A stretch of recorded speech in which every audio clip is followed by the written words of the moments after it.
Memori adalah kemampuan otak yang menakjubkan untuk menyimpan dan mengambil informasi, memungkinkan kita belajar, mengingat pengalaman, dan membangun pengetahuan. Proses ini melibatkan berbagai area otak yang bekerja sama untuk menyandikan, menyimpan, dan mengambil informasi. Proses memori. Pertama, encoding pengkodian. Tahap ini melibatkan transformasi informasi sensorik menjadi bentuk yang dapat disimpan di otak. Informasi yang masuk melalui panca indera diproses dan diubah menjadi kode yang dapat dipahami oleh otak. Sensory memory, memori sensorik. Informasi sensorik disimpan dalam bentuk yang sangat singkat, hanya beberapa detik. Memori sensorik memungkinkan kita untuk merasakan dunia di sekitar kita secara berkesinambungan. Short-term memory, memori jangka pendek.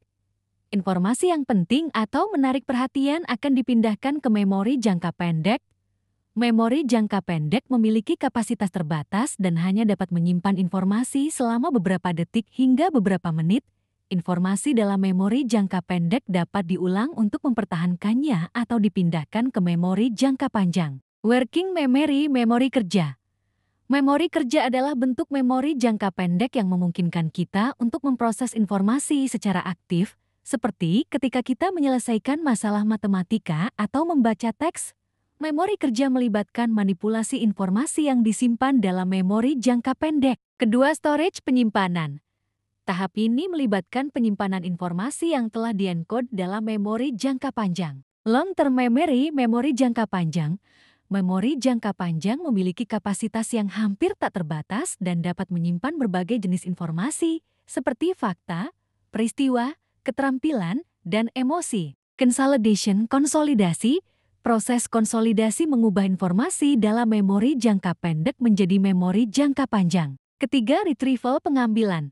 Tahap ini melibatkan pengambilan informasi yang telah disimpan dalam memori jangka panjang. Pengambilan informasi dapat dipengaruhi oleh berbagai faktor, seperti suasana hati, lingkungan, dan petunjuk. Recall, pengingatan. Pengambilan informasi tanpa bantuan petunjuk. Recognition, pengenalan.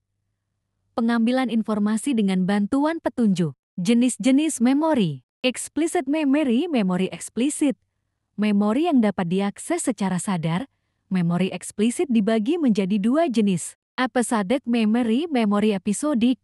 Memori tentang peristiwa pribadi. Semantic memory, memori semantik. Memori tentang fakta dan pengetahuan umum. Implicit memory, memori implisit. Memori yang tidak dapat diakses secara sadar. Memori implisit dibagi menjadi dua jenis. Procedural memory, memori prosedural. Memori tentang keterampilan motorik dan kebiasaan. Priming memory, memori primer. Memori yang dipengaruhi oleh pengalaman sebelumnya. Faktor-faktor yang mempengaruhi memori. Usia, kesehatan, stres, tidur, gaya hidup,